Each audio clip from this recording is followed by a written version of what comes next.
Thank you all for joining me today. My name is Shane Shananaquit, and I'm a youth ambassador for the Women's March on Washington and a youth activist. You might be used to seeing me in the arena for LGBT equality, and yes, that is an area that is near and dear to my heart. But I know that LGBT equality is rooted in equality for all. Equality for the LGBT community, for women, for my black and brown family. As a youth ambassador, I am called upon to address the injustices brought on by a current occupant of the White House. I am here to pass along. I am calling on you. America has been called a melting pot, a once heterogeneous society that has become more homogeneous, the different elements melting together in a harmonious whole with a common culture. I say that is the wrong metaphor. It literally whitewashes the history of this country. This country was founded on the white European takeover of an inhabited land. They came, they saw something they wanted, and they took it by force. Prettying it up by saying the different elements melt together in a harmonious whole is straight up bull. After taking what they wanted from the American Indians, they built this country up on the backs of the African slaves they kidnapped from their homeland. The first illegal immigrants were our grandmothers and grandfathers. They forced their way and demanded assimilation. They didn't pursue citizenship and legal documents. They killed the citizens, they brought people from a foreign land, profited from their blood and tears, and now resent their presence here and support a systematic extermination via police. We are the country of hypocrites. Trump institutes a Muslim ban and says he is protecting us from terrorism. I say, who protected the Native Americans and Africans from terrorism? Who is protecting us from the Timothy McVeighs, the Dylan Roofs, and the Adam Lanzas of the world? Trump gives a speech saying even beautiful babies were cruelly murdered in this very barbaric attack. No child of God should ever suffer such horror.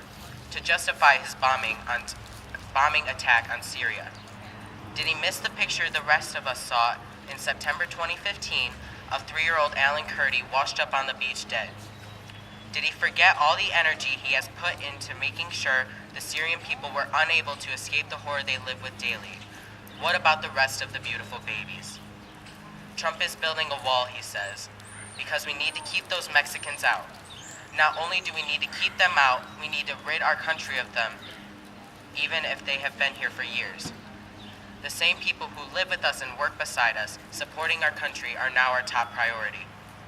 Right here in Adrian, community members have been removed in recent weeks. Families have been ripped apart. Instead of removing obstacles to citizenship, Trump has chosen to remove parents from their children.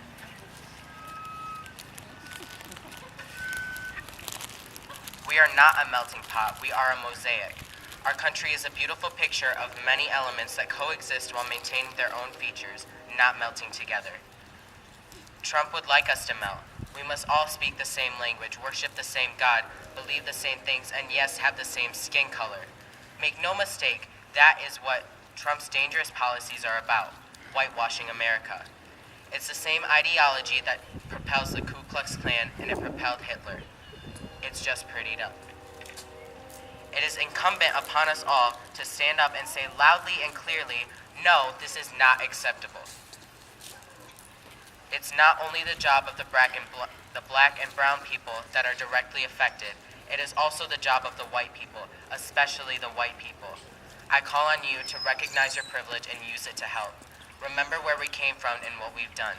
Be thankful that we aren't forced to live the experience of our Mexican and Muslim brothers and sisters. We allowed a horrible thing to happen last November. We didn't take Donald Trump seriously, and he took the most powerful seat in the world. We will all pay the price for that, but the check is much higher for some of us. Here's what I want you to do. When it's not safe for your undocumented neighbor to go out, go to the grocery store for him. Babysit for his wife when she needs to visit the detention center or the attorney's office. Keep your undocumented friends' information private. Don't take and post their picture when at events that are likely monitored, like Cinco de Mayo. Find a way to get involved. There are groups of resistance, even here in Lenawee County. Some of them are represented here today. If you need contact information, see me later and we'll get you hooked up. Write, call, and tweet your representatives, your Congress people, your local representatives, and the president. Make sure they know that it is not acceptable to treat people this way. Make sure they know that we made the mistake before and we don't intend to do it again. Be loud. I want to tell the young people that are here today, I am talking to you too. Adults don't have to have the corner to do on the do the right thing market. Malala Yousafzai was 15 years old when she was shot in the head while campaigning for the education of girls in Pakistan, and only 17 years old when she won the Nobel Peace Prize. We are next in line. We will continue what those before us started. Together our voices are loud and we will be heard. Keep yourself safe, but stick your neck out too. When you hear someone call your classmate the N-word, or when you hear someone say go back to your country, don't put your head down and keep walking because they aren't talking to you. Stand up to hate, hold them accountable, and hold yourself accountable. Be the voice for those who might not be able to find theirs yet.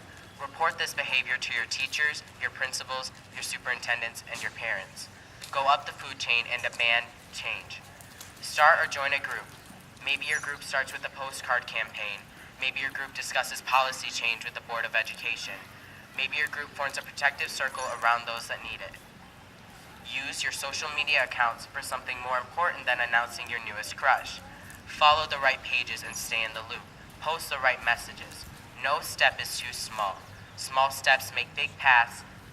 When they call you a snowflake, remind them that snowflakes turn into blizzards, blizzards turn into avalanches, and avalanches are powerful. When they ask you if you need a safe place, say, yes, I need a safe place for all humans, not just the white Christians. When they call you a social justice warrior, remember that warriors are strong and warriors are revered. Some of you may not know that I am half American Indian. I remember when I was young and my grandfather told stories. He told us about how my last name and how it used to be spelled differently, but the white man changed it to make it easier to pronounce. It still isn't. He told us he didn't speak English until he was almost a teenager, and it was forced in Indian industrial schools. He told us about when it was illegal to practice his religion. This isn't something that happened in the 1800s. The American Indian Freedom Act, was passed in 1978.